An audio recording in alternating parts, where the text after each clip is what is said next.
let us begin. Entonces, So, welcome everyone. And I just want to say that this is my first time doing this. So I'm a little bit nervous, but we'll see how it goes. I do have a banner to put up. And so I'm going to put this up that I appreciate and acknowledge that the images that I will be showing are primarily from airshipsonline.com. And it's a particular site that's given to the memory of airships. And we remember those who passed on the R101 on October the 5th, 1930. Who died in France in a tragic airship accident, which stopped the airship endeavor from continuing within Britain. Tonight's or today's or whatever you are, our session is going to be based on what would happen if there was an R102 and they followed the path to Montreal like they did with the R100. And you can find out more about that if you search on that website. So,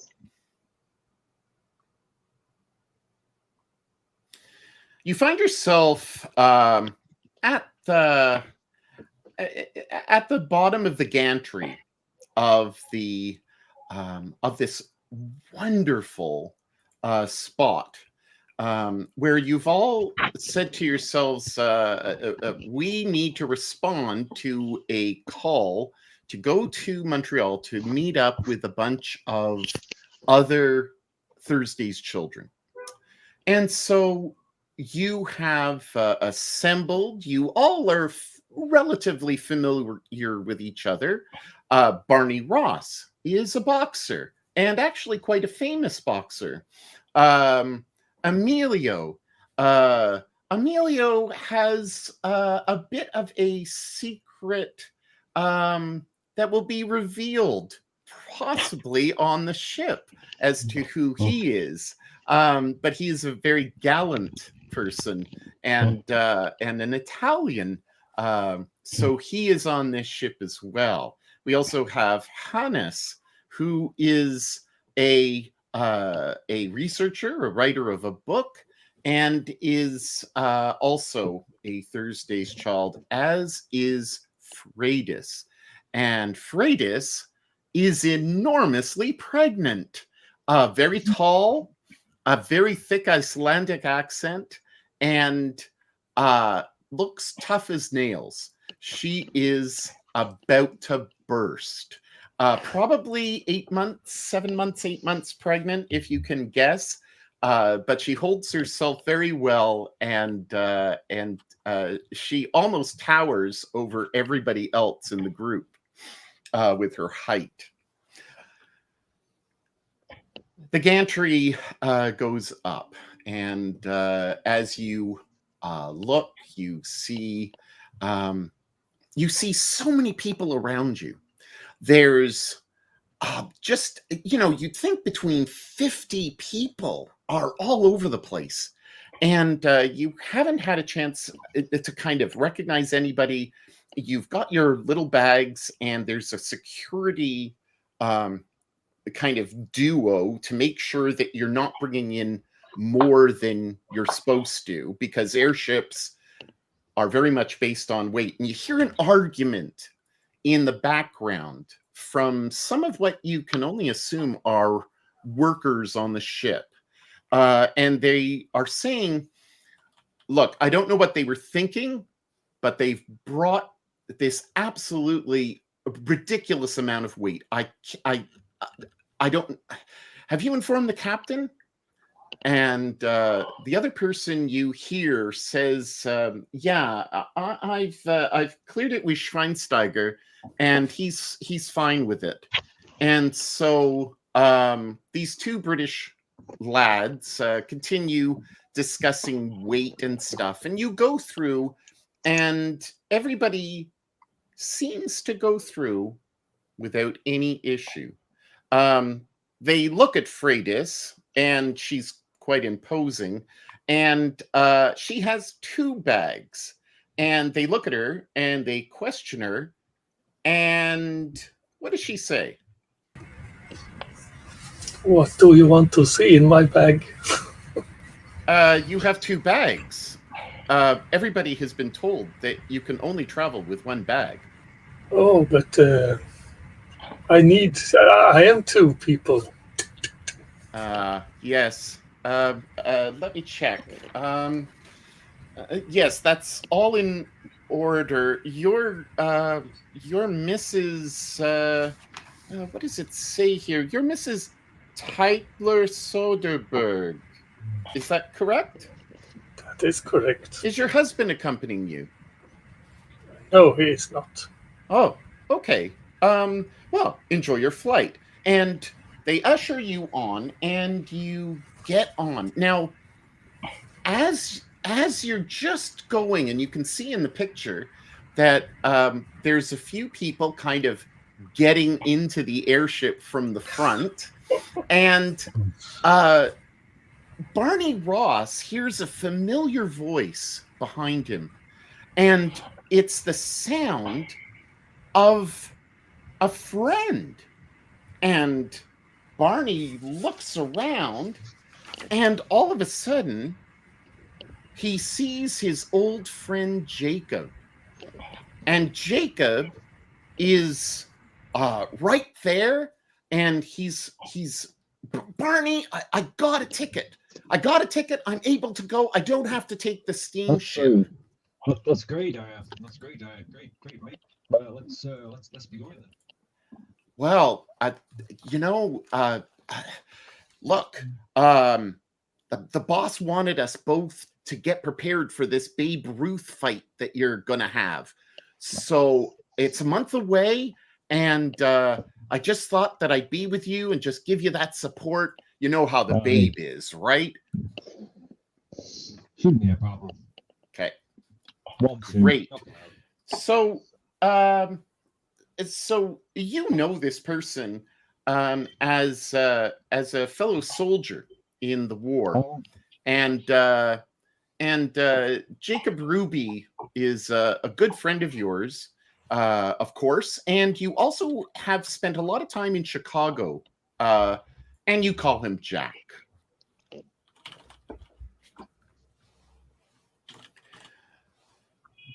Everybody gets on, and you get on the airship, and it is packed. There are French accents going on. There's some people who you think are American, but then you hear French amongst them, and you figure that they're probably Canadian. All of them look very studious, and Hannes probably can figure out quite quickly that these are all diplomats. These are all people who are here just for the show of this event. The tickets are exceedingly expensive, and it's an inaugural trip that's supposed to become a business venture of crossing over to America on a regular basis, crossing over to India on a regular basis. So this is a business opportunity, and a lot of diplomats are interested in this.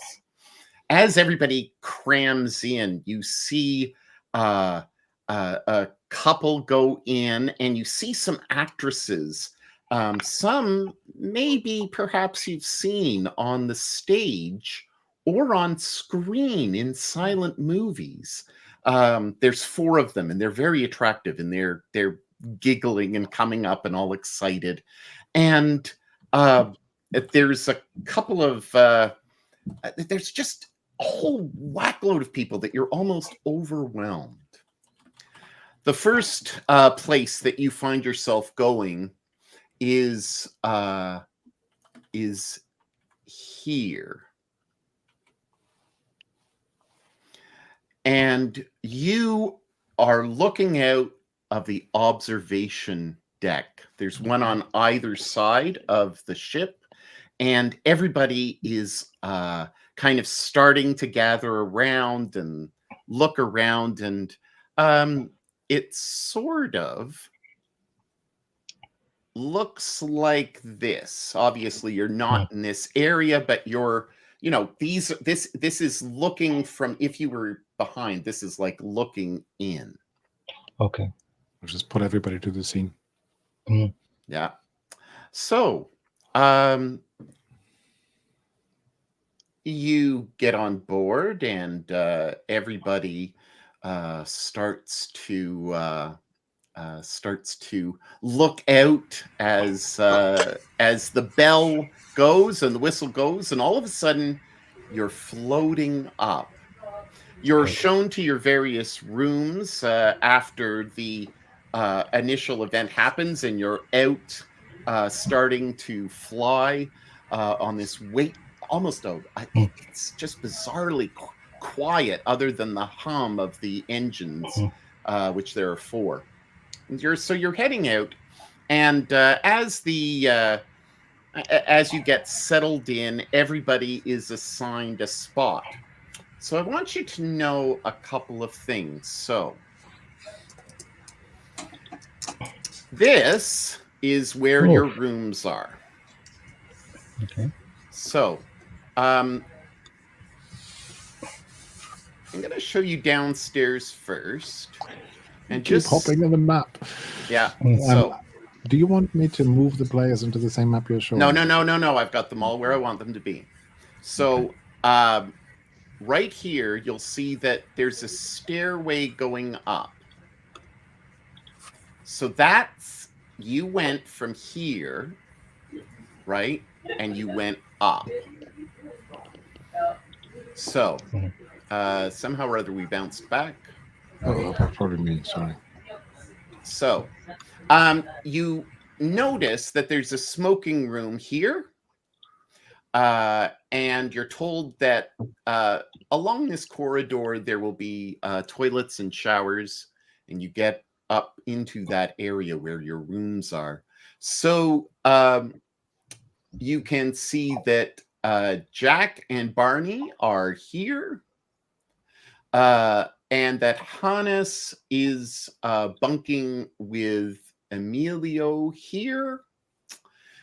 And where is so there's Hannes, there's Emilio. Oh, well, of course, Freya's not with the boys. She's over here. Is she actually on the board? Nope. No, she's not. Well, we've got to do something about that. So let's just pop this out. I thought I forgot a woman. Okay, so guests, maybe not guests. Here, let's throw her. Do you want your own room, Freitas? Absolutely. Absolutely. Do you want to be close to, do you want to be near people, or do you want to be kind of alone? Oh, They give you a choice. alone, I think, because that's what I'm used to. Okay, so you're gonna be here. But wait, the most important thing is it's close to the lavatory. Yeah. No, you have to go downstairs. Ooh. Okay. So if you want to be close to the laboratory, we'll just put you over there, and That's better. I am just going to make your appearance a little bit smaller. There we go. He shrank. Oh, whoa, so much. Maybe that's the baby. That must be the baby. That's what that is. Maybe it's 2. I don't know. We'll update your token. There you go. You're there. All right. So obviously there are a lot of names, and you can take off your name if you wish, but this is just an overview of what your night is going to look like and where people are situated. Again, you can see that this is where the main entertainment center is. There's not a lot of room. You've got a dining area here. You've got the kind of deck there, and you've got a smoking room downstairs. That is your entire area, and that's your playground for the next 3 days. There's no supper because you're taking off at around 8 o'clock at night. It is June 30th, and you are now all in the lounge. And this is where you find yourself. So there is a man who comes up. His name is Monty Heath. And Monty, nice little Monty here. Monty is the announcer. So Monty says, welcome everyone to the wonderful Airship R101, R102. And we are going to have a lovely 72 hours together. For your entertainment, you will see that we have the Betty Ross Trio, who will be playing for your enjoyment throughout the trip in the late morning, afternoon, and evening. Please indulge them, and I'm sure that they would welcome tips and stuff. And of course, we must say that your purser for this trip will be Adolf Schmidt. Adolf Schmidt is right there. You've met him before. He's escorted you to your rooms. And Adolf Schmidt is right there. And he is going to be your purser and a personal assistant to all of you. Now, you're looking around the room, and there's about 50 people in that room. It's going to be very popular, very busy. Yeah, very busy. So he goes on and he says, so we've got the Betty Ross Trio, but we also have some wonderful guests with us. We have Hetty and Felix Cruz, who are just come from Egypt. Egyptologists, and of course, with the wonderful excitement about Egypt all around the country. We are wonderfully blessed to have them here with us. And so welcome Hetty and Felix, and there's a great round of applause. We also have some honored guests. We have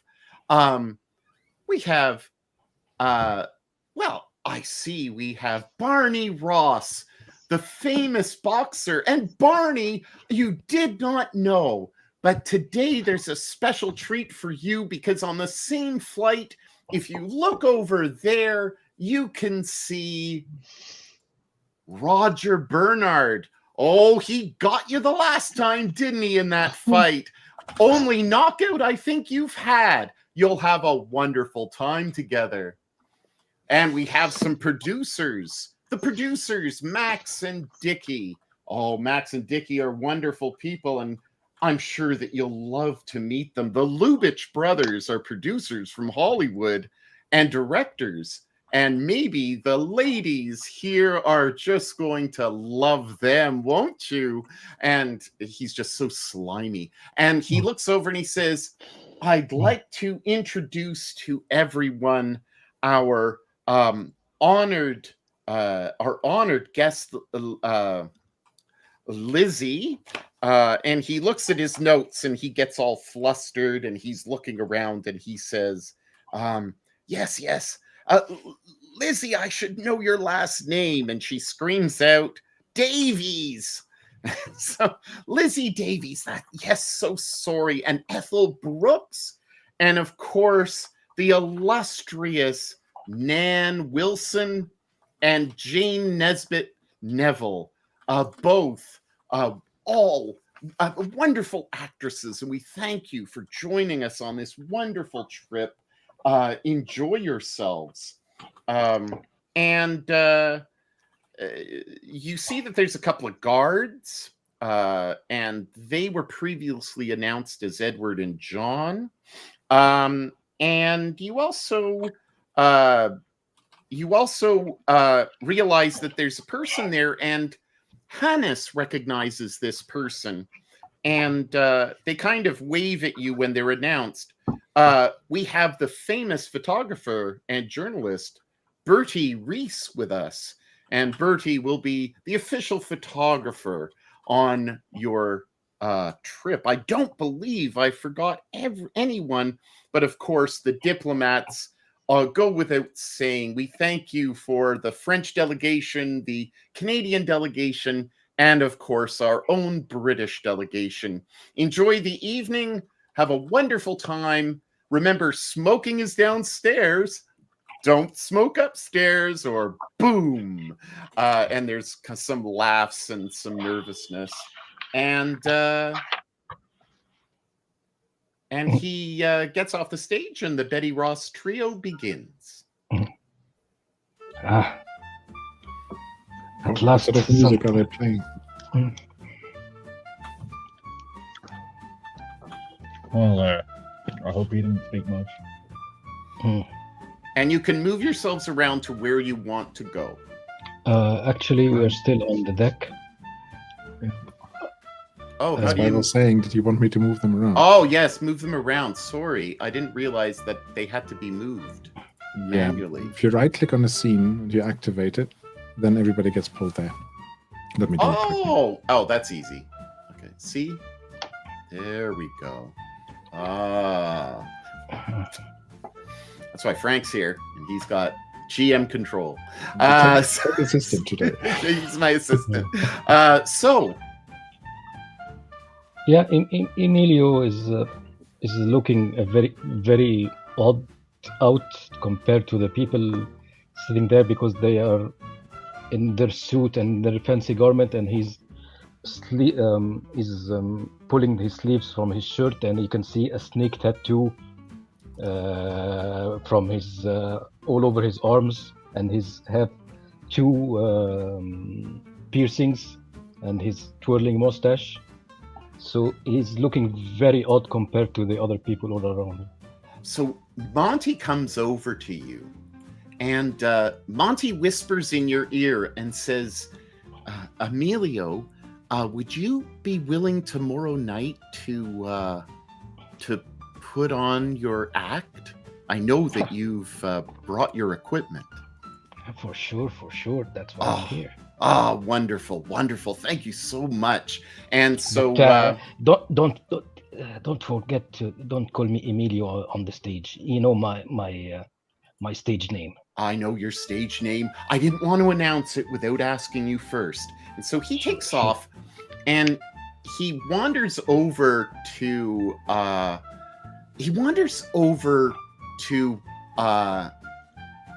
you two.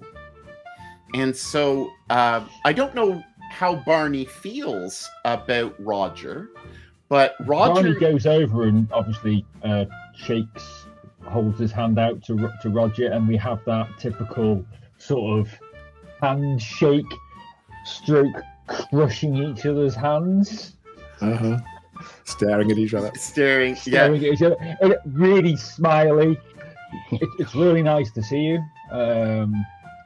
It's we must get back in the ring again. You know, that sucker punch, was a bit low, but I'll give it you. You know, if you've got to win by cheating, it is a way of winning, I suppose. You know I won. You know I won. But hey, look, don't. I don't want any trouble. I'll beat you again if we're put together, but. Don't get Al Capone. We'll see. Don't get Al Capone involved. I know you boys. I know you and Jack are. I know the lowdown on you two. You're working. You're working for Al Capone. No. Well, I wouldn't say that. Perhaps he might buy up quite a lot of my tickets in fights, but he's just a community service type guy. You've won him a lot of money, and so he's kind of ribbing you, but he's quite polite and dignified. He's not trying to like provoke you in any way. But I was definitely trying to provoke him. Yeah. Oh yeah. But when he mentioned Al Capone, what's your inner reaction? It's like water off a duck's back. Okay. It's sort of a known thing. Yeah. so he just doesn't blink. You know what I mean? It's not something that Barney would use as ammunition because he doesn't feel like he needs that additional level of backing. Absolutely. So Monty comes up to you both, and as you're kind of bantering back and forth, he says, "Look, we've got enough space here. Would you? You probably don't have your gloves with you, but would you be willing to put on a little bit of a show, even if it's just tomorrow night? We've got to do something to entertain everybody."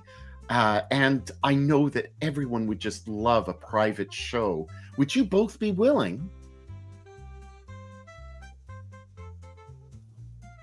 I look at sorry, I've forgotten his name.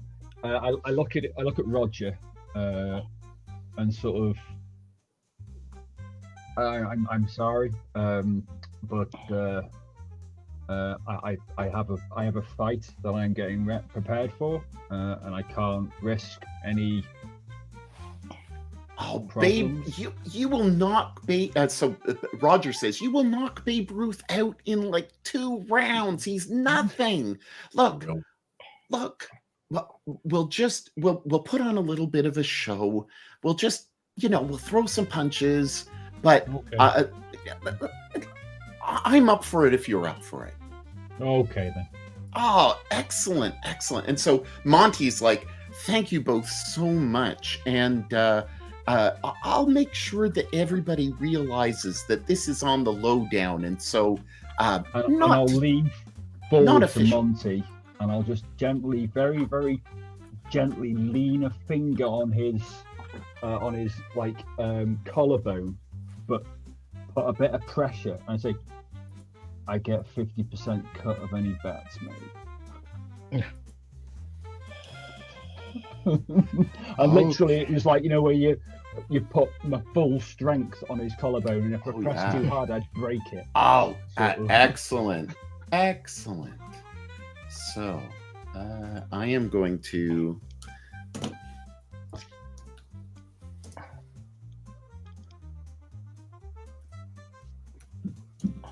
So yeah. Yes, he dies. He is absolutely intimidated and says, "For sure, absolutely." And so he's totally compliant. So Monty has done, has gone around and kind of arranged some stuff for that night, and he starts heading off and starts to schmooze with some of the others. What are the rest of you doing? Friedis, what are you doing? Freydis is relaxing, and she has a bit of pain in her back and legs, so she just sits down and looks around. Emilio, Emilio politely asked Freydis if she needs anything. could you get me could you just ask the porter and get me a glass of water, please? Okay. So Freydis just asks for water, and that gives the opportunity of the girls to kind of come over. And so all of these ladies come over to Freydis, and they all start asking you about the baby and when you're due and all sorts of stuff. What do you say?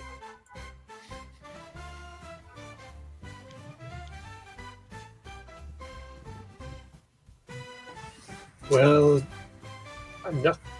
It seems a bit forced when she answers, like, 2 months, I think. I hope. You sound like you're from away. You're not from England, are you? No, I'm not originally. You're very tall.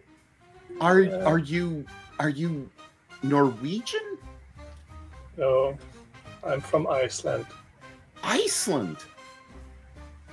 Oh, that's quite far, isn't it? Yes, Akureyri. It's the northern coast. Oh, wow. And these are people, like, two of them for sure, you know, are like actresses that are known.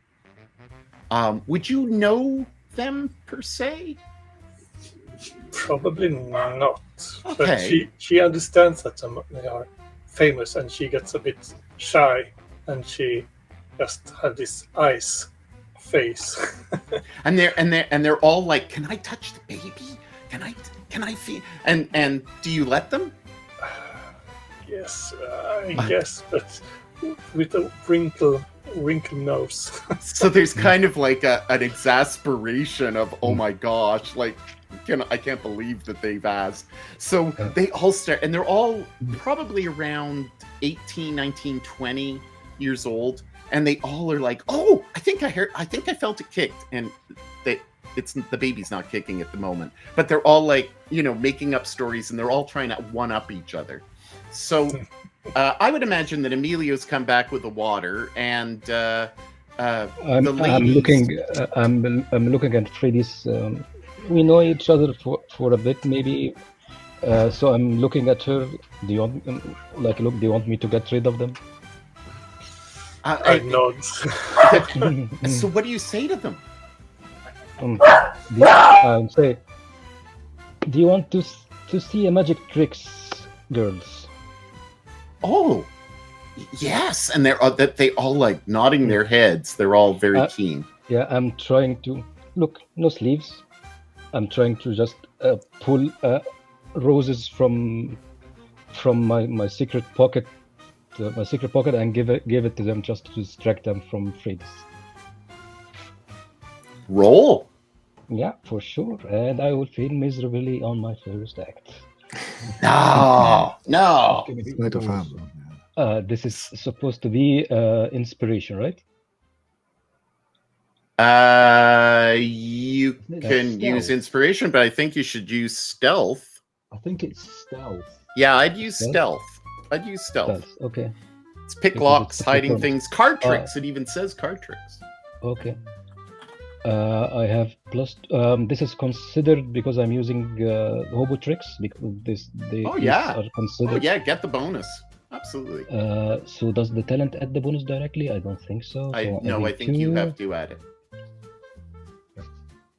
Ooh, success. Do success. How do you think they react? I think they gasped and they completely ignored the pregnant woman, and they are all now kind of show us another one. This is for another time. I have a big surprise for you all. Freddy is also his judge is impressed by this and applauds. Oh, nice. That's awesome. I would like Emilio to give me a vigilance check, please. Okay. Just a regular vigilance. Yep. Not very good.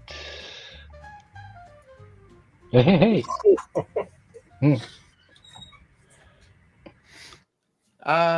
You notice that Felix and Hetty are both looking at the women quite intently, and that they're Egyptologists, right?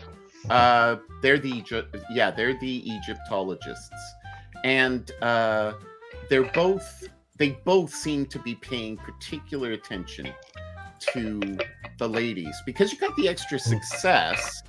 You also notice that Max and Dickie are also really interested in Lizzie, Ethel, Nan, and Jane.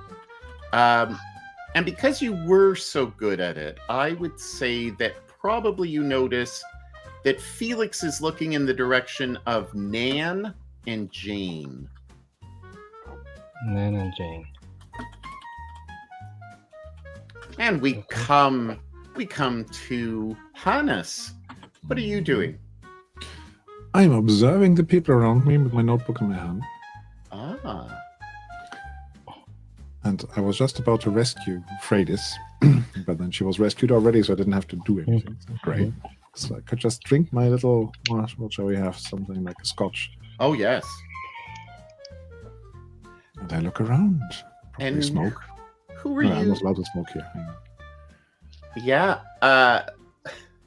Who are you looking at? I'm mainly looking around, but I'm sort of wondering why there are guards here. So, what are they guarding? Are they guarding the diplomats? Are they part of the staff? What are they guarding? Are they guarding the cruises? Because I don't know who they are. When They're the- Egyptologists, you said, yeah? Yeah, Egyptologists. During your kind of scanning around and taking notes, the purser notices that your scotch is empty. And so he's been doing his rounds, going around, and there are other staff going around, dressed similar to him, but there's only so much space on the screen. And so he comes over to you and he says, Mr. Vader, would you like any more drink? Oh, I wouldn't say no to another scotch, please. And he's definitely German. He has a German accent, and there's actually a fair number of German staff, partly because of the arrangement between the two countries with the airships, as a post-war kind of arrangement. And so he gives you a stink eye when he sees you. It's almost like he's looking down on you.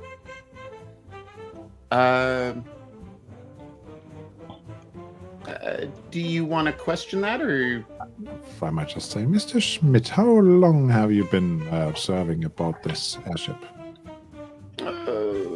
well, since the beginning of its since I guess once they were offering the hiring, I was on the. This is the first flight, isn't it? Yeah, no, but since they kind of were hiring for the ship, so he's like, well, I was part of the R100 airship. Oh, that must have been very exciting. Yeah, it was. It's a job. We're flying, and I love to fly, and this is what it is. I tried to detect whether he's got any posh accent or something I can. No, place. no. If anything, he's very abrupt. Very. He's snobbish, but he has no right to be, and he's looking down on you, and you might be able to think that possibly he knows your writings.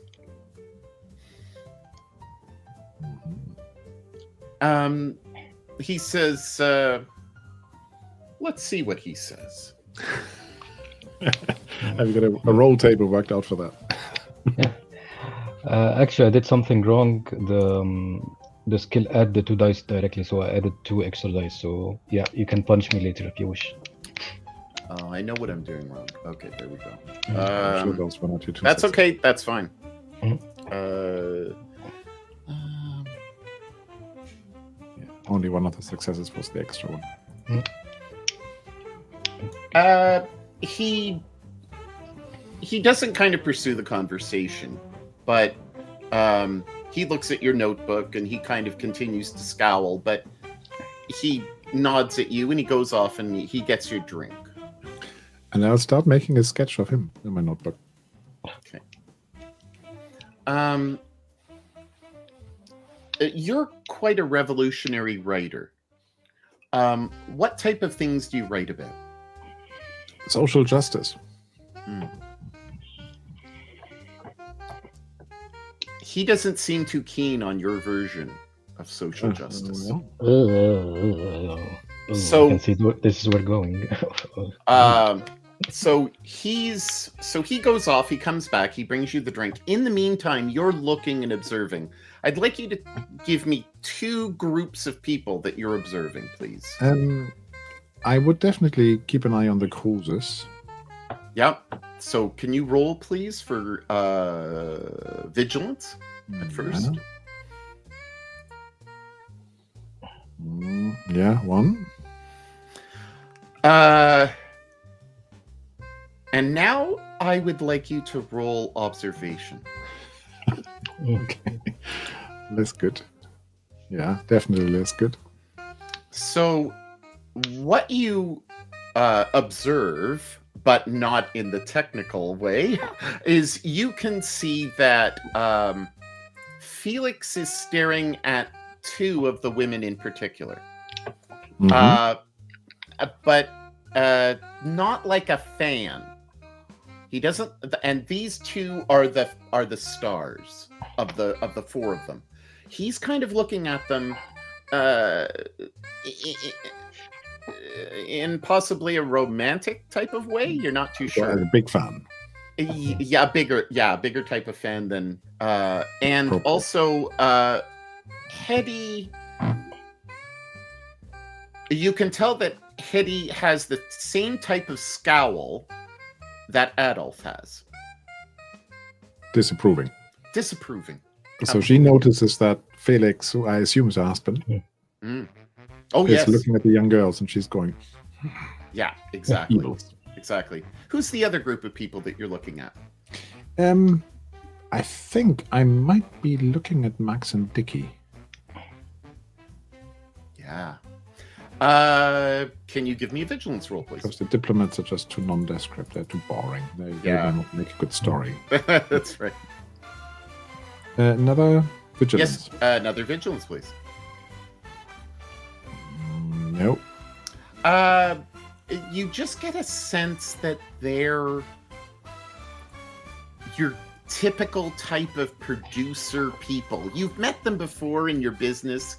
You've met them as a journalist. You've met them as an author. These are the type of people who have inflated egos and are kind of. They're the type of people who are snapping their fingers to the purser and saying, "Hey, you, my drink's empty." Yeah, indeed. They're building their fortunes on the back of other people. That's right.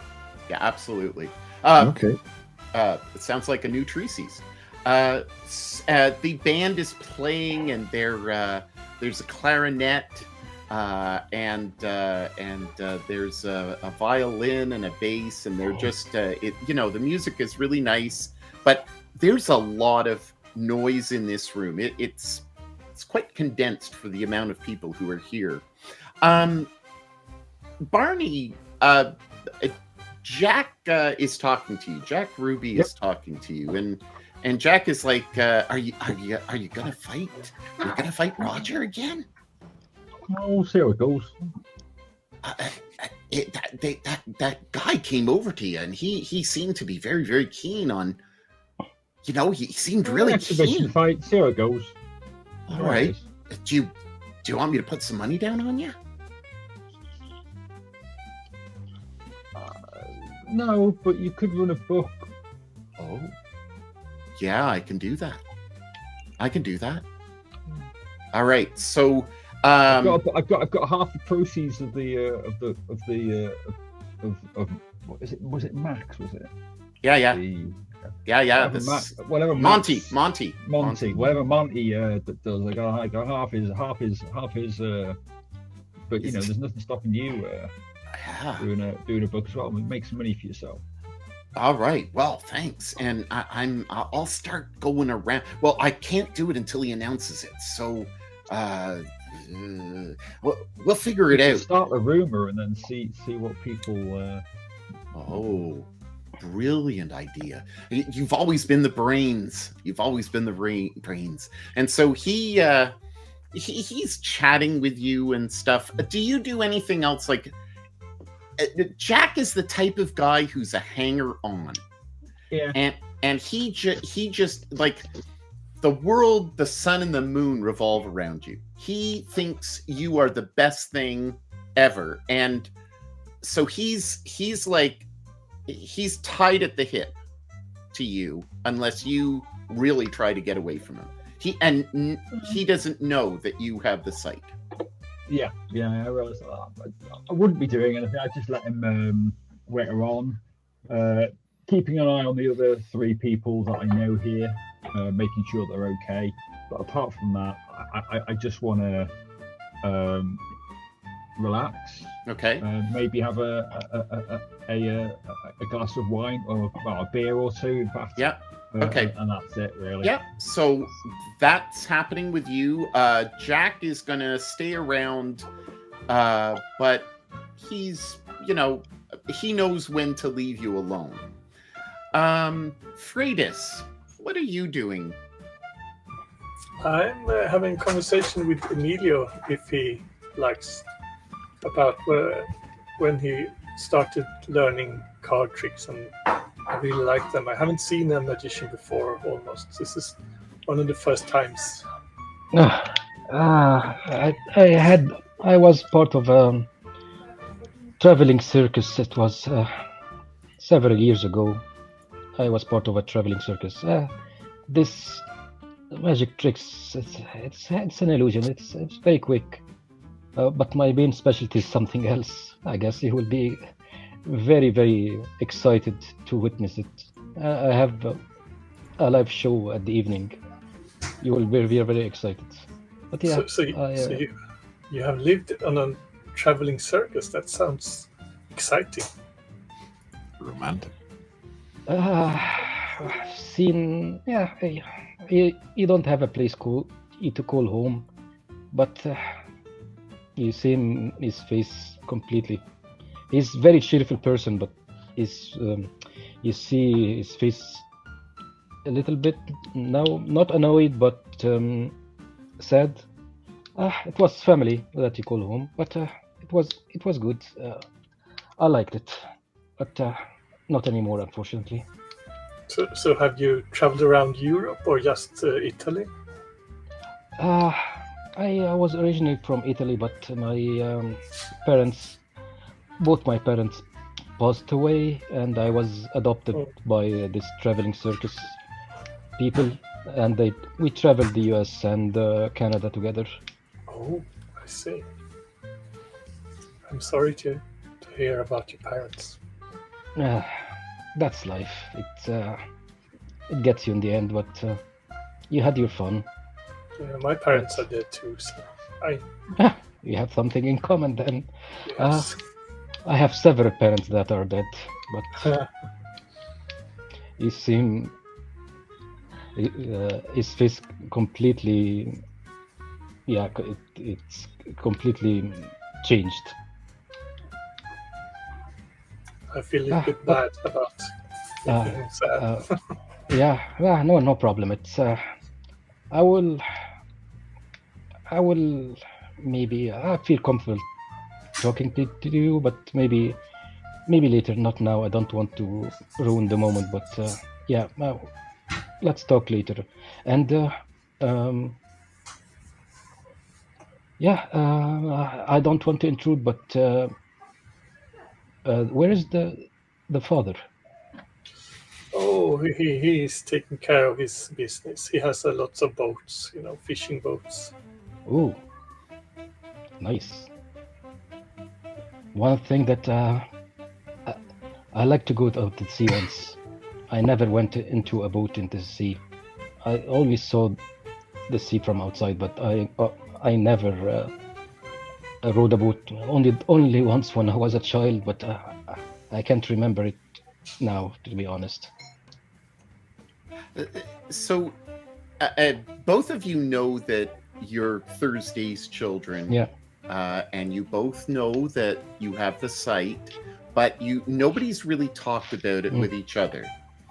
Freydis, how tall are you? You're tall, so you can. How tall?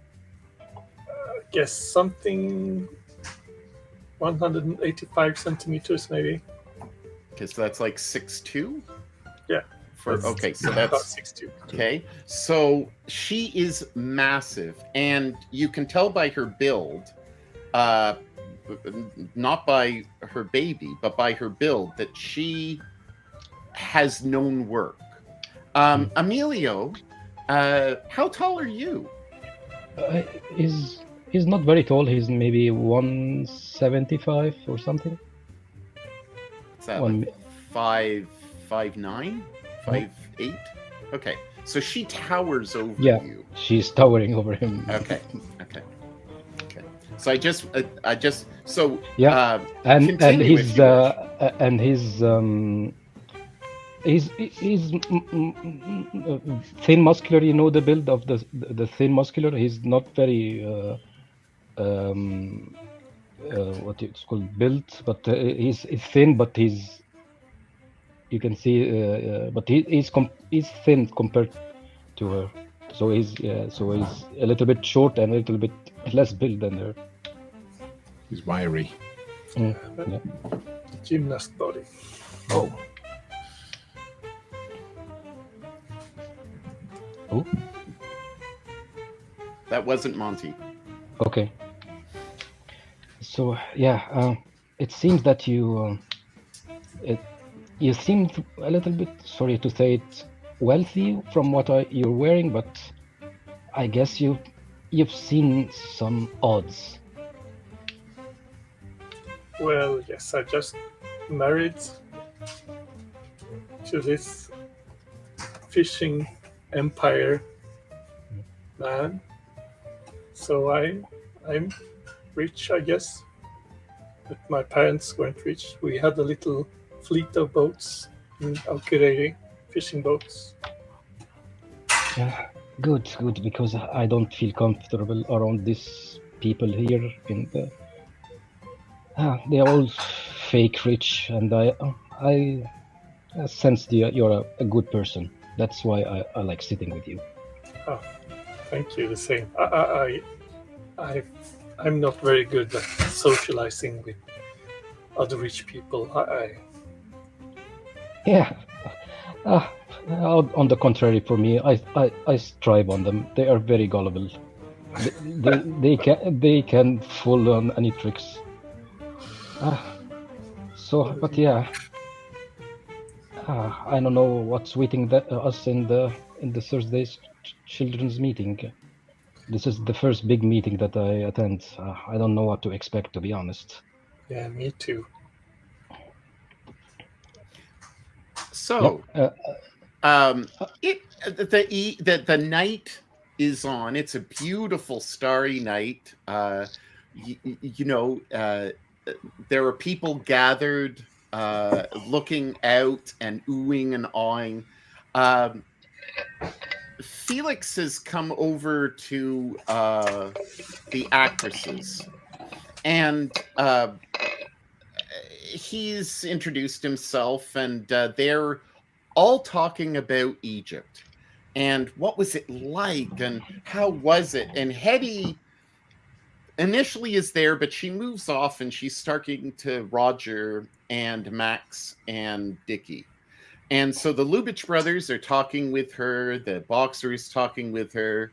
I can see that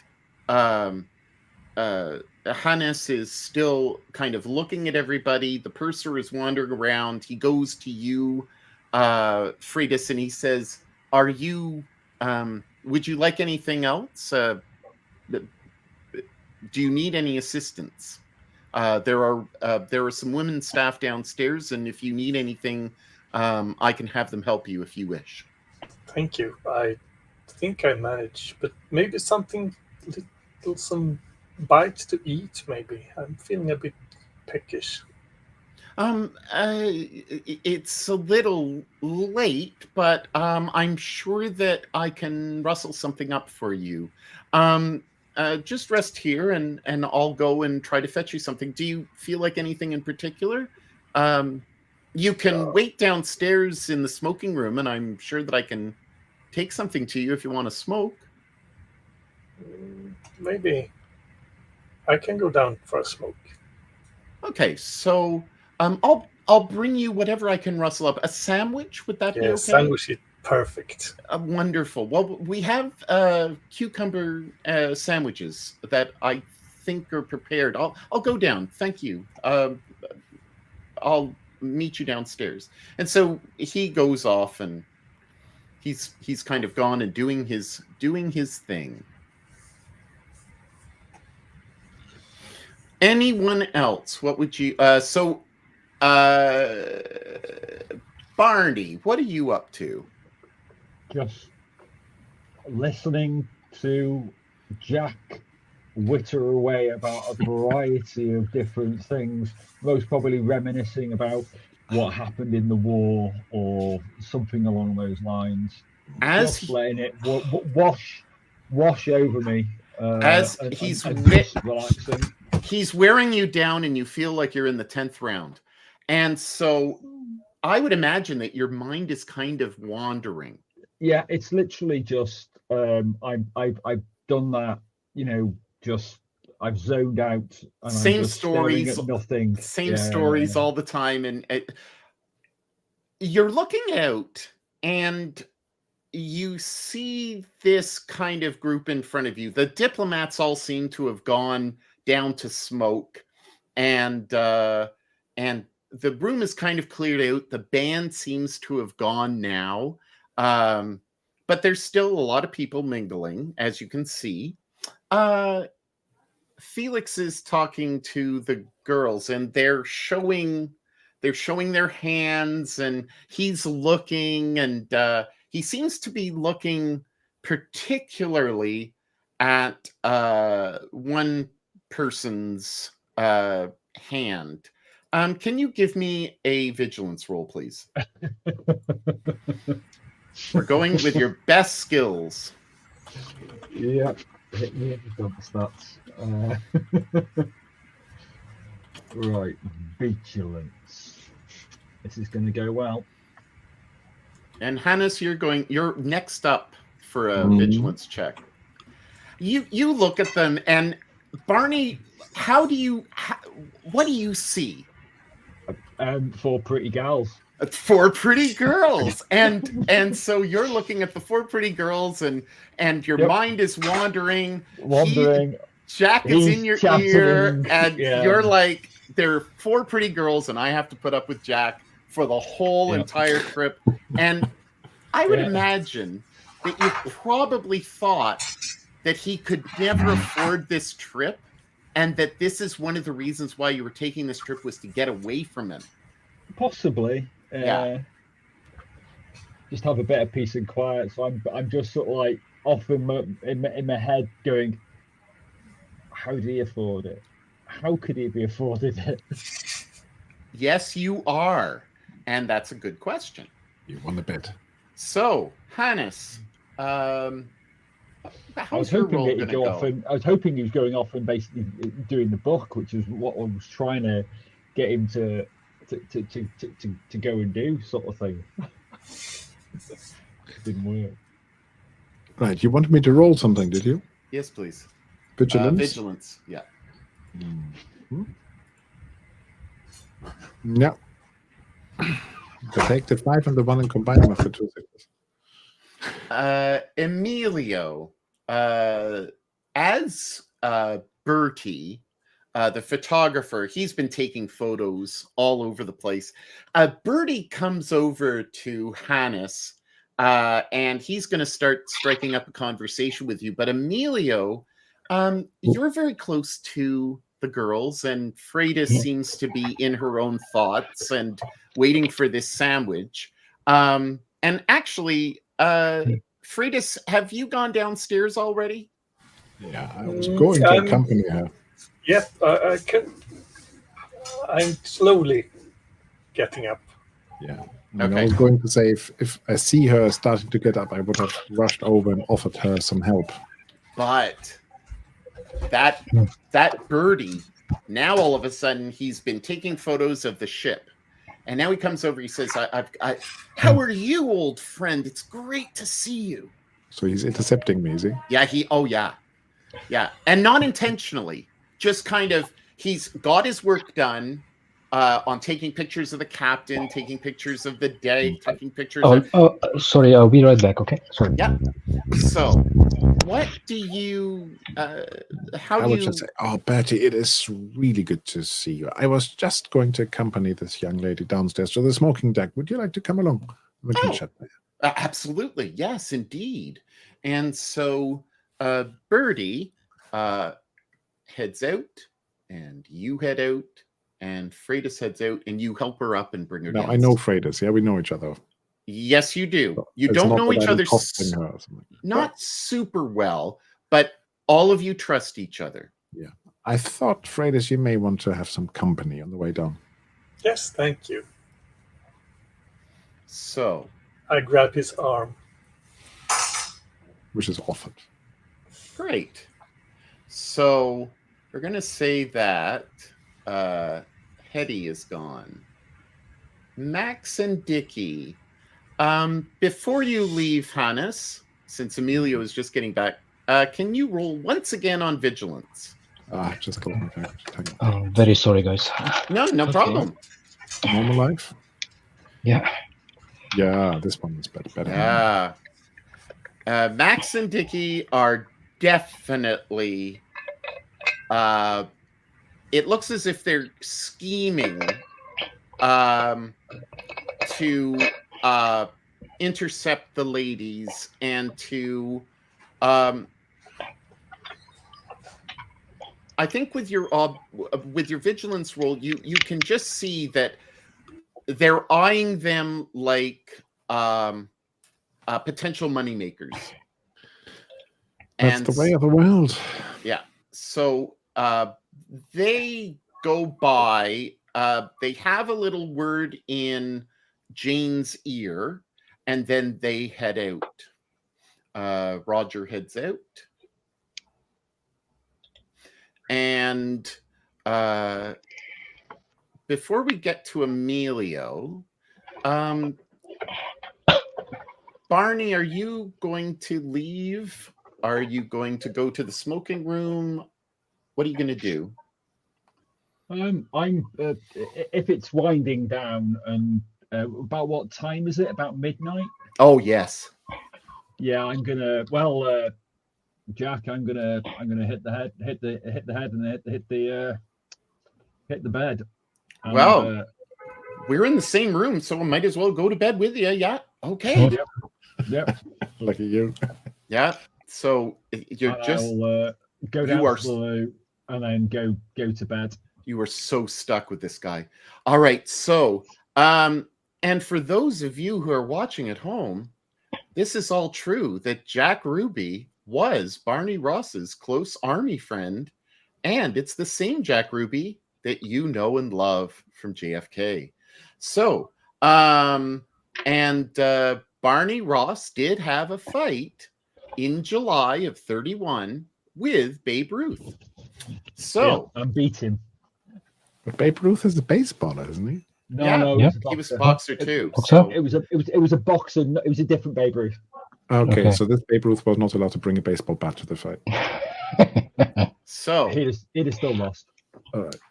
Emilio, you do you go over to the Egyptologist and the girl? Yeah. Do I sense that they are bothered by him, or? Oh no, they are fascinated, and one of them in particular is showing a ring. That's why I was looking at the hands. I just go into the conversation and check the ring. Ooh, that looks lovely. Do I notice anything peculiar or strange about this ring? Why he's eyeing this ring so much? Is it Egyptian? Yeah. I will not use my Egyptian heritage to get 5 extra dice for noticing the ring. You can make it disappear, maybe. Exactly the way I was thinking. Ooh, nice. So, this is the ring. Ooh. And so the person who's wearing the ring is actually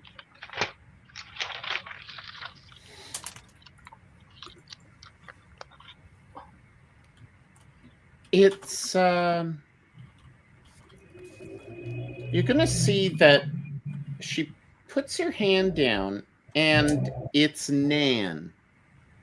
And Nan her personality is unlike Lizzie and Ethel, who are very flighty, very young, probably the youngest of the group.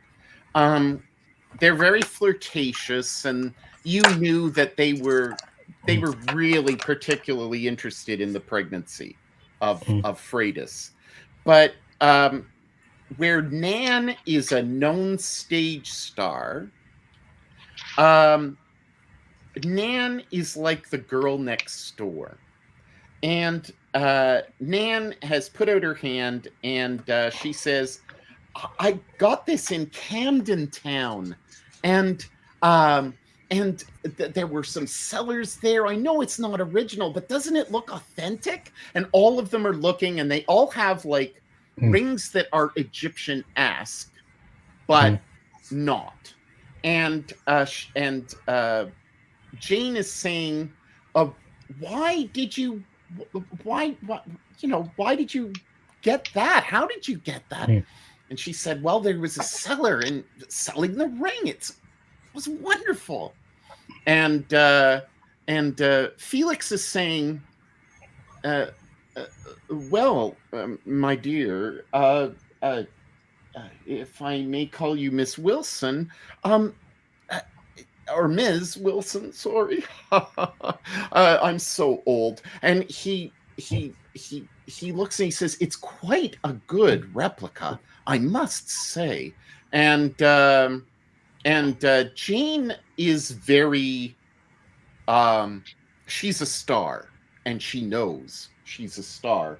Jane has the personality that's very flamboyant. And she said, oh, well, I have a ring just like that. I'll have to wear it tomorrow. I hope that you brought your stuff. And all the girls say, oh, yeah, we did. And so, Emilio, do you say anything? What does this ring represent, Mr. Felix? Oh, well, this is an Upshati type of ring. It's a replica of a ring that is common in Luxor, but of course, it's copper. But it looks good on you, Nan. Oh, sorry, Ms. Wilson. It looks wonderful on you. Do I sense that he's BSing? Roll on observation, please. Observation. Okay, let me go back to the screen. Sorry. Observation. Come on. Yep. Yeah, good. It took ABS to know ABS.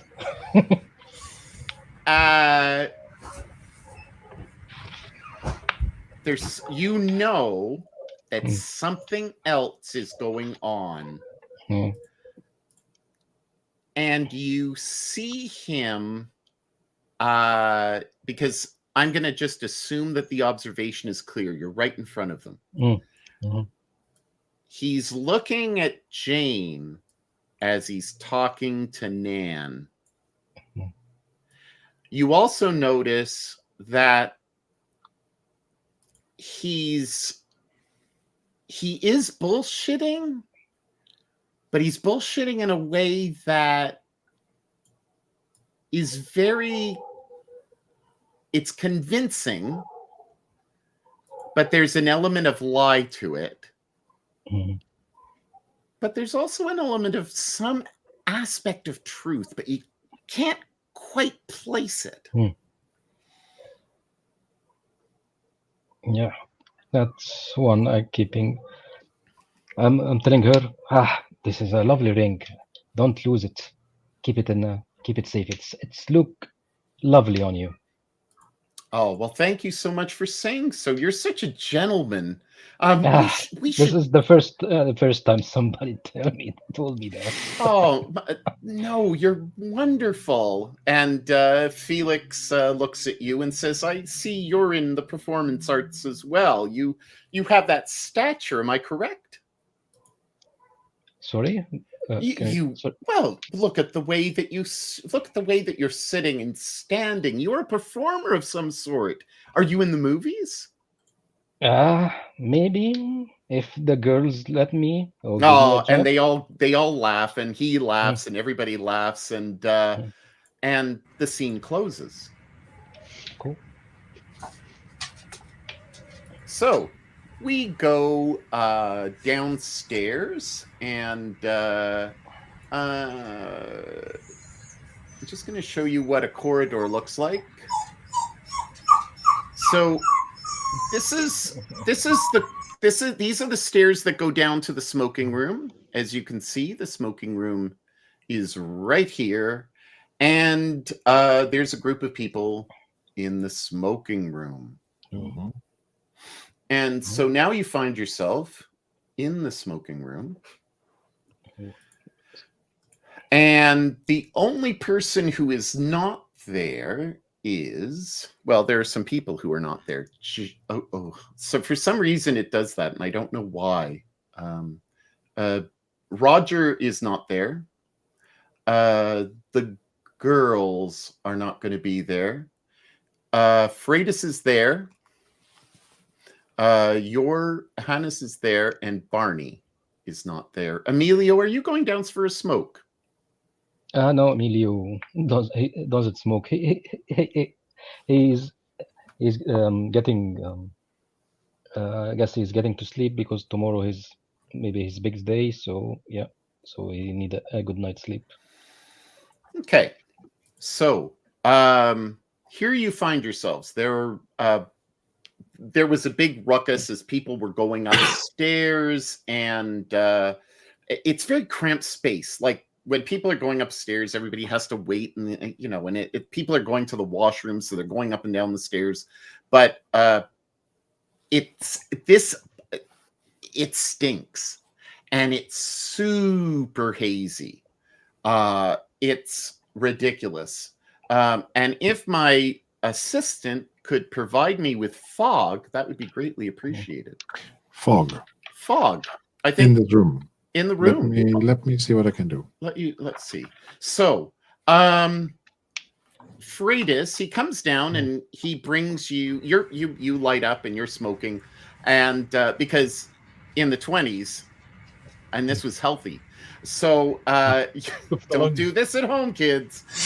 So you're smoking, and you have a sandwich, a cucumber, and some type of maybe cream cheese sandwich, and it has oh, that's beautiful. That's wonderful.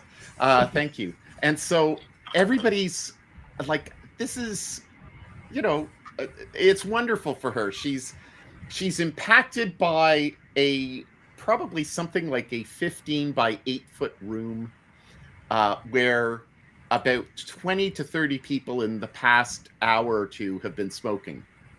And so there are some people with drinks down here. Hannes, do you have a drink?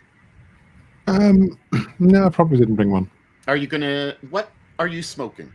Are you smoking? Yeah, I'll be smoking a very elegant long cigarette. Oh.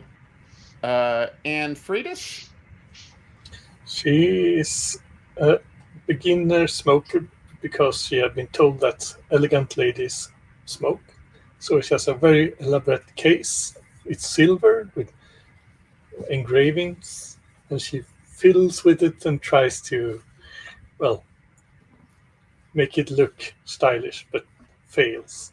Awesome. And then she asks for a light, because that's how she also been told that she shouldn't light her cigarettes herself, but a man should do that. And you're there for about 10 seconds, and Felix gets up from his chair, and he's got a cigar, And so do Max and Dickie. They both have cigars as well.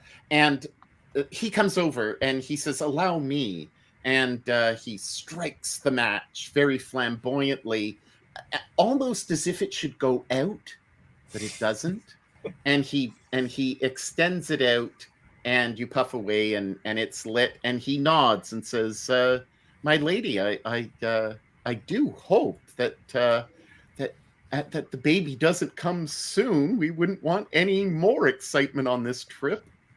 No, not soon. Don't worry. And so he sees that you just want to be alone and to your thoughts. And so he goes back and he's talking to Max and Dickie.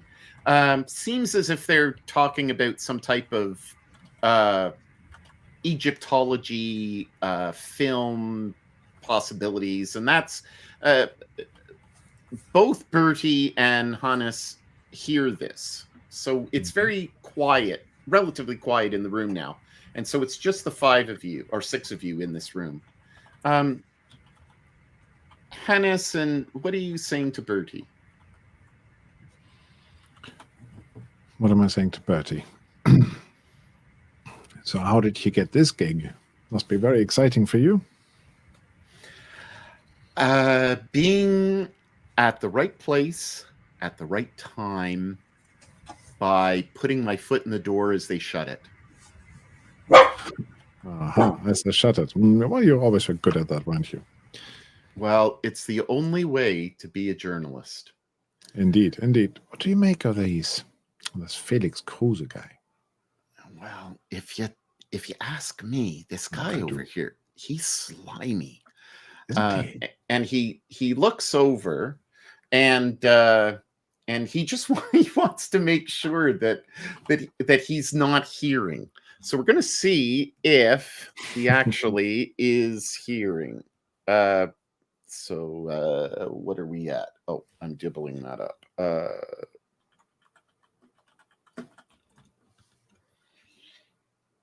Nope. Oh, he can kind of hear. I don't know why I rolled for Friedis, but whatever. Because I clicked on her last. So anyway, he's starting to. You can see that his ear is toward you, but doesn't seem to stop Bertie. Bertie's like, he's discretion. Be discreet. Discretion is important as journalists. Yeah. And we just turn away from Kruse. Yeah. So you move a little bit down on the sofa, and you move a little bit further away so that you can have a proper conversation. Mm-hmm. And I'm just going to move you over. And again, I don't know why that's doing that, but there you go. So you can have a proper conversation now. He says there's something about this Egyptologist that I've heard rumors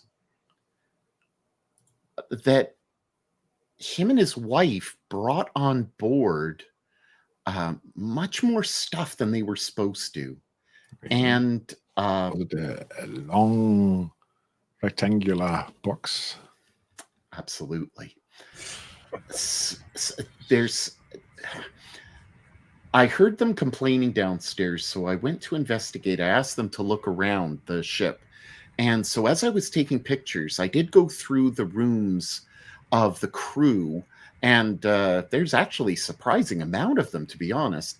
But there seems to be a cargo room a little bit further on, and it does seem to have something in it, but I didn't want to get caught, and so it was just too much, and I'd have to use the flash, and that would draw everybody's attention. I definitely shouldn't use the flash as a fire risk, but as a photographer, you could possibly have another look, do you think?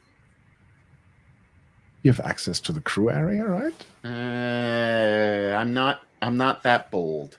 I'm just not that bold. This gig pays a lot, and hey, this is the flight of my life. I'm never going to be in a plane, one of those propeller things. No. This is great. Call me strange, but I just have a bad feeling about this. Well, I hope you're wrong, but I thought that you should know because I know that you care about this stuff, and maybe you can write it into one of your books. Yeah. Now, it just goes to show that if you have privilege, you can get anything about it. Essentially, yeah. So, anything else that you would like to do, Hannes? I would go back and look after Freydis a bit more because I haven't actually done anything with that. Can I introduce you? I'll just introduce Bertie. Absolutely. To this wonderful lady, the Brunhild of the whole crew. So all of a sudden, Hannes and Bertie are coming around to you. When you wanted your privacy, these two guys are coming over. Sorry. No problem, but she brushes the crumbs off her decolletage and tries to make a well-mannered greeting, but doesn't really get. Just don't worry. Bertie is not stuck up like the other people here. He's fine. He's safe. So you're a photographer? Yes. Oh, yes. I'm the journalist on board. So I'll be reporting once we arrive in Montreal, and I'll be sending telegrams out throughout the trip. So if I should want some photos from this trip, could I contact you and you could send me some? Look, for the sake of the baby, I'll take a few pictures of you, and you can have them for free. I'm sure that the baby would love to have these mementos of its first flight. She smiles, a genuine smile, but you don't have to give it for free. You know, I've got lots of money. So subtle. And Bertie's, even though Bertie is like a, he's a paparazzi type of person. He has this sympathy or an appreciation for you being pregnant. I don't know if you don't know if he has a relationship or if he has any children or anything. And Hannes, you don't know anything about his life, but he seems to have a sympathetic heart for you. And so he's like, no, that I what comes around goes around, right? And so he takes a picture of you in the smoking room and try to sit as flattering as possible. So, any other questions? Can you have more sandwich? No. Oh. No, the purser has not come down, and the last he said is your room is ready for you whenever you desire. And there's kind of a bell that goes off, which is kind of like last call, and the lights will start to dim in the ship. So are there any observations that either of you two want to make? I wanted to have an observation. Look where we actually have reached to. Like, look out the window. You can't. You see that there's still buildings down. Like there's pockets of lights. I'm sure there's some staff member around, right? Yeah. So I can just ask. So, how far have we got so far? What lights are those down there? You'd have to ask the captain. We're still over. I would say that we're probably over the Midlands now. Oh, Midlands. We might be over Wales. I don't know. No, there are no lights in Wales.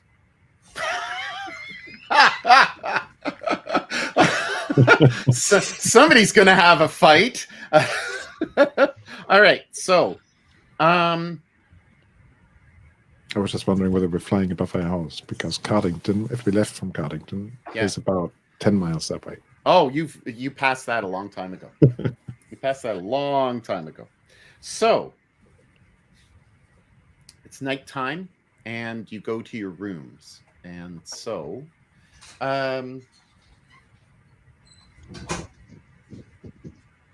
these are what your rooms look like. Everybody has exactly the same room. Freitas, Bottom bunk.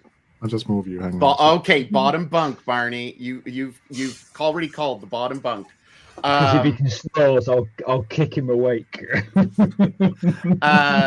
Emilio, you're with Hannes. Freya, you have a room completely to yourself. There is one shower, and everybody's been advised to only take one shower for the entire trip for water conservation, and there are toilets, but they're kind of like stalls on the lower deck, and that's pretty much it. So Barney, you know who you're with. You're with your twin, and so it gets dark. Does anybody do anything at night? Sneaking about, you mean? Yeah.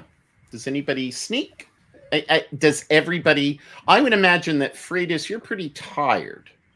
Yes, but at the same time, she has problems sleeping with this big belly, so she's waking up all the time and has to go to the lab, and so Okay. she's up and walking. At least Freitas, a couple of times tonight. Freitas, can you roll a D4 for me, please? And Hannes, are you going to go around, or are you going to have a good night's rest? I was going to have a conversation with Emilio first. Yes, indeed. Sorry. And just to some notes. Barney, you're going to sleep. Oh yeah, Barney is gone to sleep. Okay, so Barney's asleep. Freitas, if you can roll a D4. I'm not sure. Whether how you to find do the way that. to the This loop? / R space 1D4. One. So after an hour of sleep, you wake up and have to go to the washroom. So you have to go downstairs to go to the washroom. While you're doing all that, Hannes and Emilio are alone chatting in the smoking room. Smoking room. Well, oh no. Oh, where were you? Oh, you were speaking in Bunk. your room. Okay. Yeah, we are bunking together, right? Yeah. So, Emilio, what do you make of our illustrious companions here? This Egyptologist guy, this guy named Hadi, Felix. Yeah, Felix It is the is. wife. Yeah.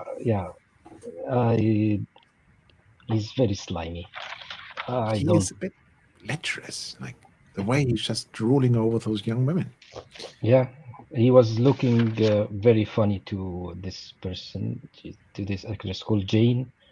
He was checking the drink on Nan, but he was eyeing this girl Jane very, very, very.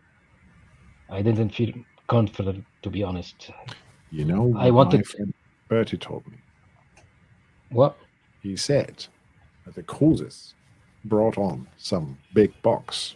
I wonder whether he brought a souvenir from Egypt as well on board. That's why he's so Ooh, there interested in this ring. Do you think we could check it out? I would probably want to just ruffle his feather a little bit, maybe see him angry next day if there is something missing from his luggage, and I will return it back. I just want to see him agitated, and yeah, I hate this type of person. They're very, very, very. You were always the first to stick a stick into an ant's nest, weren't you? That's life. Yeah, you have to have some action. Yeah, these boring rich people. You know, I might be up for some shenanigans tonight. You have to Yeah. create your own entertainment on these trips, right? Of course. But I'm not as sneaky as you. So it might be better to create a diversion. This is apparently down the crew quarters that they put the cargo. Yeah, we can try. Do you think we can wake the others? Tell them at least what's going on? I wouldn't want to disturb them, you know. Barney might have a big fight tomorrow. Kratos is probably tossing and turning restlessly. I put some money that I earned on Barney. Let's hope he doesn't waste my money. I don't like gambling, but you know, I saw Barney fight, so yeah, he's good. Yeah, he can be good. But you know, last time he got knocked out by that guy. Yeah, I guess maybe they give him a little bit of motive to kick his ass. I know. Maybe. But yeah, so what do you think? Shall we go? Yeah, please. Yeah. In case of doubt, we're looking for the washroom. Let's go. I can sleep. Yeah, you're the sneaky. In case of doubt, I'll be the distraction. You sneak on. Yeah, sure. Right. All right. So, I would like Emilio to. No, I'd like Hannes. Hannes, can you roll a d4, please? A d4. Yep. I just clicked away my phone. By the way, for the players, I have created a little player notes thing where I've been keeping some notes. If you want to have a look under journals, you should be able to see it. Awesome. Cool. 2. So it is probably about 3:30 a.m. And so you have a sketch in your mind of this area. You are very familiar with here. I'm just going to put this so that you can see. So, let me bring them over. I can bring them over. Yeah. Okay. So you're very familiar with this area because this goes up to the upper room. You've already been in the smoking area. This door, you have seen people come in and out, and you know that that's where you kind of have figured out that the chart room would be there just by the people, the nature of the people who've gone in, but also you've seen the cooks, and so you know that lower area is the galley, and that if you can see this right down there, there's a dumbwaiter that brings the food upstairs. I would assume that Bertie told you that beyond this hall, that the hall goes straight through, but that in this area here, there seems to be a cargo hold, because everything has to be very close. And you probably can figure out that if you went through this door and through here, you'd be going through the guts of the ship.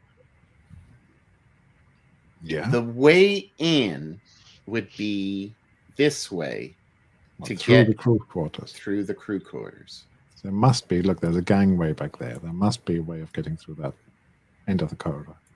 Otherwise, he wouldn't have put a corridor there. Or do I not think that there's a door where I'm pinging right now? Yeah. Might be tricky. We might have to go through the room where they're sleeping. And of course, crew never sleeps. I mean, not all of them at the same time, at least.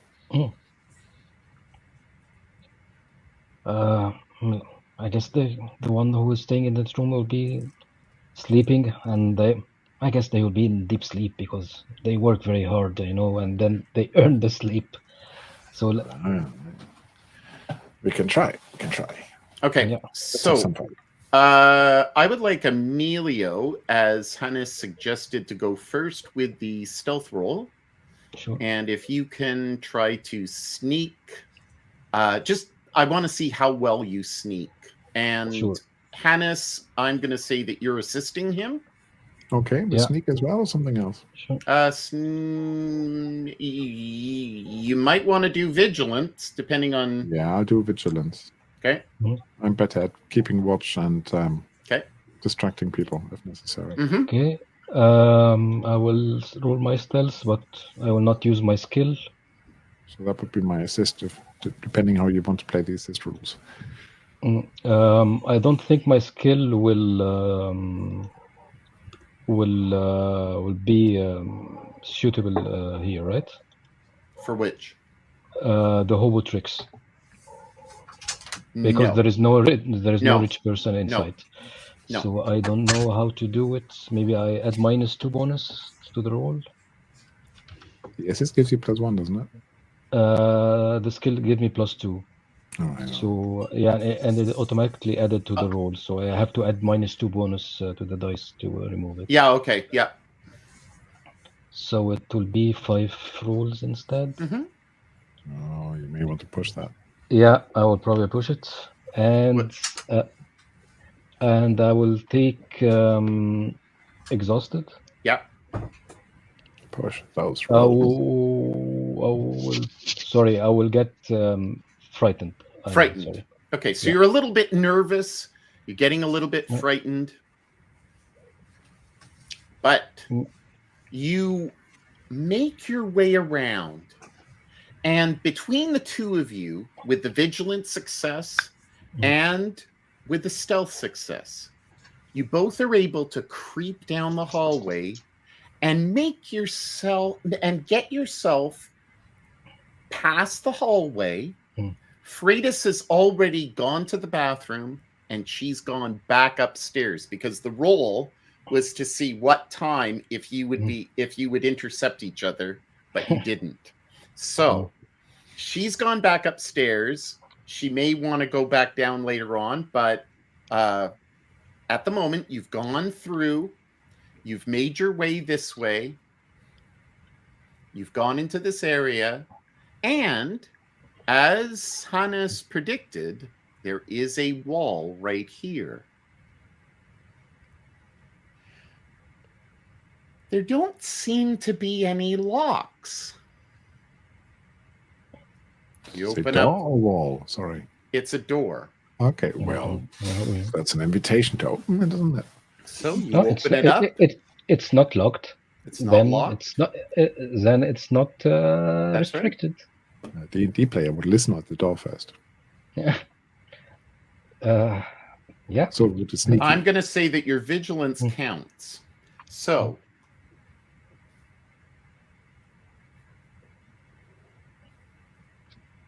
you open the door. This is where all the passenger cargo are. Or Oh just no, the- your passenger cargo is in your room, and that's called Okay. your 13 by. That's your case. They're not used to having. No, I mean, for my equipment, it's Everything in my is safe. in your. Yeah, it's all been placed in your room, and because of your nature, somebody placed your stuff in beforehand. So nobody saw what you have brought with you.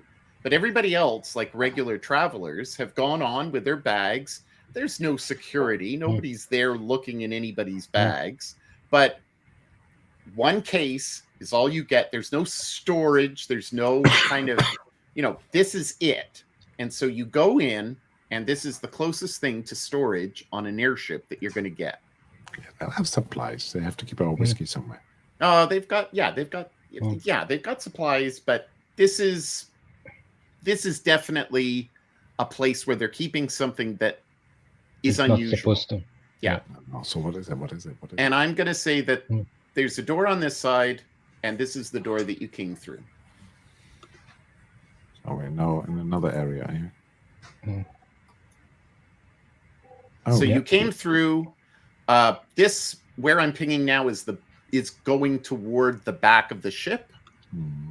and you're not sure what's behind there, but probably just supplies and stuff. This seems to be the only area, and you are inside this room. There is no light. I am assuming that somebody has some type Flashlight. of so you've Torch. turned it on, and this is what you see. How big is it? How long? Oh, it's a fair size. It's the size of, say, 6-7 feet by about 3-4 feet by 3 or 4 feet. That is So probably about a meter and a half by a meter and a half by about 2.5 meters. That's huge. 2 meters. Yeah. How did they get it in here, I wonder? It would have been very difficult to angle it in, but they got it in. Emilio, what do you think it is? You're muted.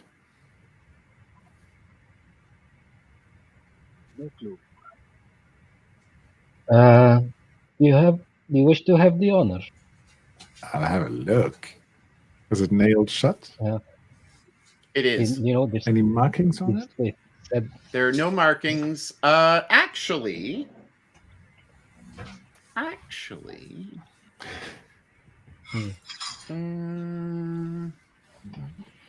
Declaration for import.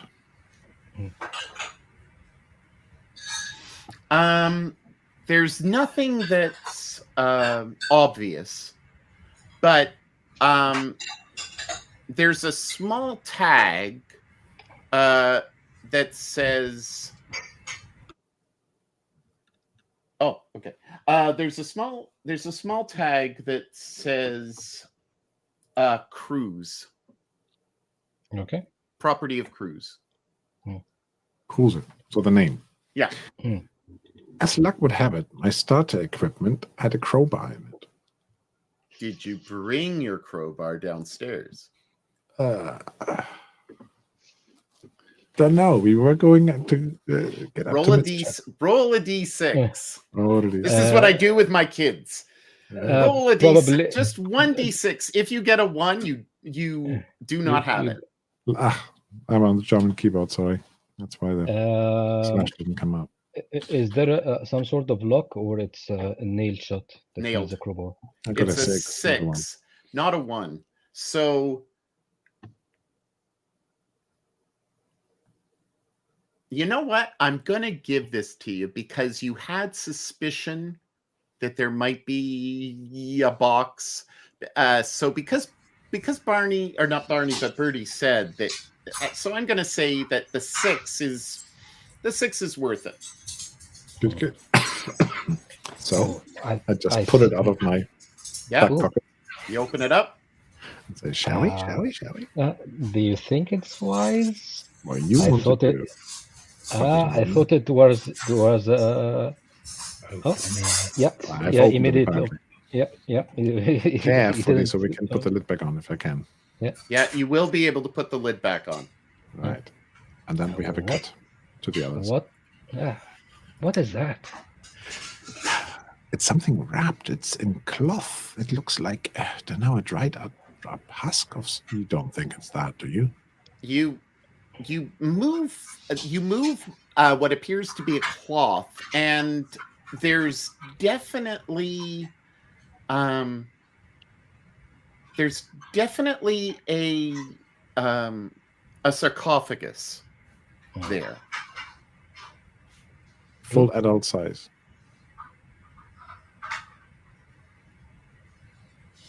Uh-oh. Yeah. I might stop digging. Okay. I've seen many movies that didn't end well. So this isn't rock. This is still the same room. I was Yeah. lucky enough to have the other room. Yeah, we I was- understand. We understand. I was lucky we enough, understand. but because Photoshop. I could have done more, but I decided not to. So that when you unwrap it, that's what you see. I Do knew you it. open it? I don't. I just say I knew it. And I'm taking some notes. Okay. Mm. Emilio?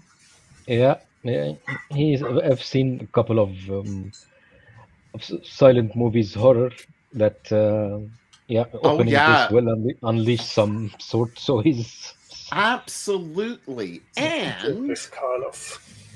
yeah, Yeah. Emilio, you know that Jane and Nan starred in a movie about the mummy's curse. It was a silent movie, but it was scary. Really, really scary. What they bring in this to? Well, I don't They know. hide it. I don't know why they hide it. They are selling it in the streets. It's very common. In the street? Ah. You think this is just a tourist trinket? I don't know. I don't I think mean, so. why they are hiding it? It's if they put it in plain sight, nobody will suspect. But do you think? Well, I think this is worth a good story. But I don't want to open this. Do you want to open this? I've seen too many horror stories and read too many horror stories not to open it. But I will just take a look inside, but not open it. Take a look. There is something else beside the sarcophagus. How are you doing this? Can you describe what both Yes. of you are doing? I know that you've lifted off the cover. Yeah. And I would imagine that Hannes was the one who lifted off the cover. Yeah. What have you done since with kind of, have you touched it? Have you tried to pry it open? Are you taking a peek, Emilio? What are you doing? I'm taking my notepad out and I'm doing some automatic writing in it. Yeah, absolutely. I'm just leaning in, checking the details on the sarcophagus. Maybe I'm enchanted toward it, but I am not trying to open it. Okay, so you're doing your automatic writing, and I'm going to provide you with you have a vision, and the vision is actually what you see in front of you. It's in a it's been boxed up in this kind of collapsed what you can only think of in your mind as some Egyptian tomb. You also are you also figured that this is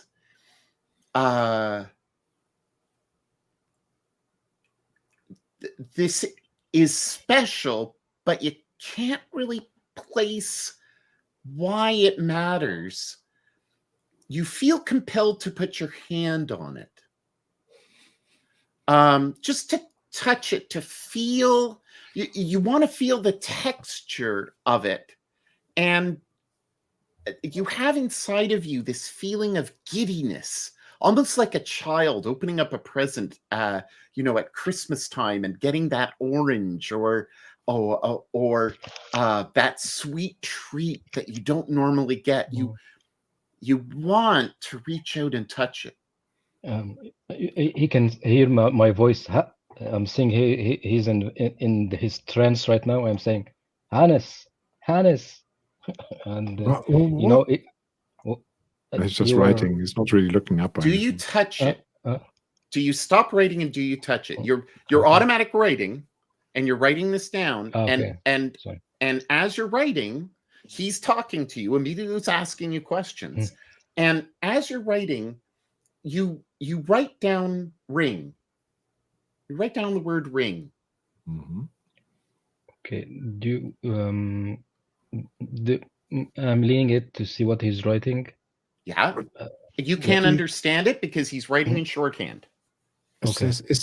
Do you think this has got to do with the ring? Has it got the same sort of style? Same sort of symbol? You looked at the ring, didn't you? Yeah. Do I remember if I'm seeing Clearly that copper, clearly fake. but the statues itself on the The statue looked similar to this, Mm, but mm. I mean, in the 20s, Egypt was the biggest thing in the world. Like everything was all about these finds in Luxor, and so it's, it's kind of like in vogue at this time. British Museum. British Museum, Steelers, Let's yeah, thieves. Fucking thieves. Yeah. Along with the Greeks. Okay, so do you touch it? Nope. Do you Nope. touch it? Hannes, you're feeling compelled. Well, but I'm writing. I know, but as you're writing, this is Right. your premonition is almost moving you to touch it. Right. I want to leave this to a roll. So Yeah. I'm going to say there's no discipline roll here, is there, in this game? No? Just touch it. Just touch it. Touch He it. says just touch it. Okay, I'll just touch it. He told Okay. me to. It feels so. Barney, you get in your mind this image of Barney and him fighting, and you get this sense that I can do this. This isn't. I'm tough like Barney. I can face whatever. And you touch. I could And fight. you, Barney. yeah, he's like an inspiration in your mind. And so you reach out and you think about Freitas, and you think about the courage of having a baby and being alone without her husband and all this. And so you reach out and you feel the beauty of the inlay, the paint, and you're just gently rubbing your fingers over, and it's tactile. And it feels amazing. And roll me a fear test. I knew it. Two. Does because I'm with him, does he add an extra dice? Does this come with the roll? So you failed your roll. Hang on. So But if there's an extra person, it might give me a bonus die. Which is this? On the fear roll, if you have more than one person with you, you might get a bonus die. You can get a bonus dice. You can get a bonus dice. Do I also give him a bonus dice because I'm with him mentally? Yes. Because he inspired me. Yes. Yeah. Actually, you know what? I'll give you a free re-roll with 3 dice. With 3 extra dice. Ooh. Because you thought about each of them. Amelia's with you. Barney was in your head. And Freitas was in your head. Absolutely. That makes perfect sense to me. Fine. At least one success. Cool. That's only one condition then. Well, it depends how he didn't say fear roll against what. He said 2. Fear Was it roll 2? with 2. So Okay. One condition. On a failure, you become terrified. Roll a 6-sided dice to see how many rounds it takes for you to regain control of yourself. So I'd like you to roll a D4. Oh, sorry. 6-sided, it said. Yeah, that's fine. That's perfect. That's fine. That was 3. So it's going to take you 3 rounds. Oh. I can't remember for which.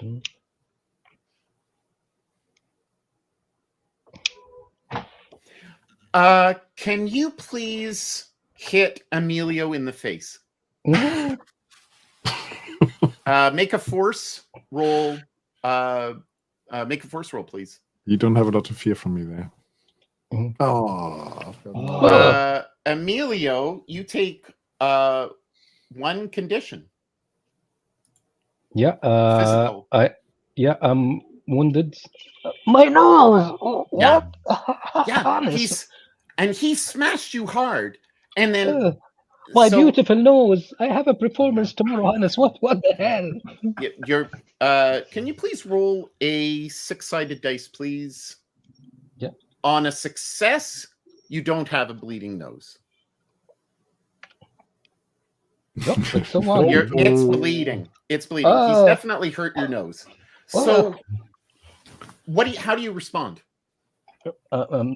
He's probably shocked because he's, So Hans you're not is, fighting back. No, because he Hans is well mannered and he's maybe aristocrat, but he's a good person. He's not condescending to him. But can you make a fear roll 1? Fear roll 1. I will think with empathy then, because I kind of like that. I have eyes. Nope. Yeah, I'm getting frightened because of the sarcophagus, and I'm adding angry. I'm a little bit angry, but I'm not doing anything against Hannes. Hannes, we will talk later, but I guess we need to leave this place right now. Because you can be terrified, or you can take a condition. Which do you wish? It would be a mental condition, or you would take terrified. Yeah, terrified. I have to roll for the. But I'm giving you a choice first. Yeah, I do you want to take a mental condition? Yeah. Okay, which one are you taking? I'm taking angry. Okay, so you've moved. So how many conditions do you have? I have 2 now. I'm in frightened mental and angry. Frightened and angry. So how do you display your anger toward Hannes? By probably cursing with the most obscene English and Italian swear words. Hannes was probably blushing from the amount of obscene swearing. Blue language flying about. Yeah, absolutely. Hannes, I would like you to make. We're just taking each other out here, aren't we? I would. The others need to see, by the way. They're getting bored. I would like you to make a inspiration roll, please. Inspiration. Yeah. So you were thinking about trying to hit him, but you're really trying to force yourself not to. So you're going to take a condition, a mental condition. One. That's my second, right? Yeah. Okay, I'm going to get hopeless then. Okay, so the time passes. It seems like forever, and somehow or other, you've both like when you come to your senses. You're back here, and the cloth is back in its place. And you're looking at each other, and you know that you did it, but you can't believe that you hit him. Yes, you have a mean right hook, man. What do you say to Emilio? I'm sorry, I have no idea what came over me there. It's like somebody pulled my strings. This is your inner thoughts. They want to hit me that hard from long time ago. Come on, let's put this lid back on. Get back upstairs. Using blood. Oh, my mother's scarf, man.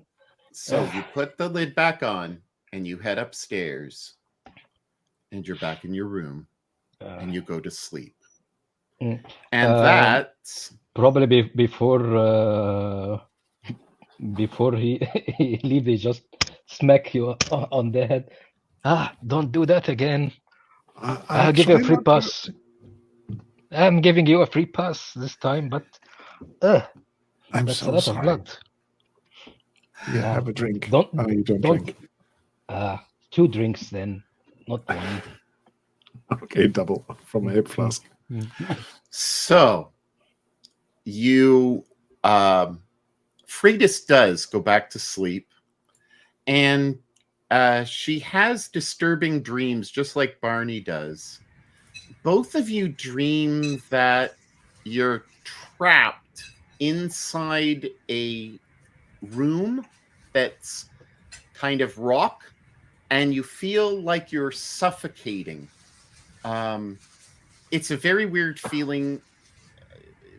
Both of you are very aware of the Egyptology craze, but this is the first time that it's really kind of affected you.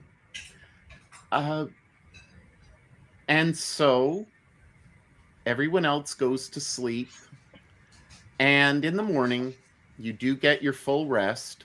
There is a bell that goes off in the morning, and in the morning, you find yourself waking up, rested, recovered from all of your conditions, and a little awed about what just occurred. And that is where we'll end it tonight. Thank you, everyone. Oh, thank you. Yeah.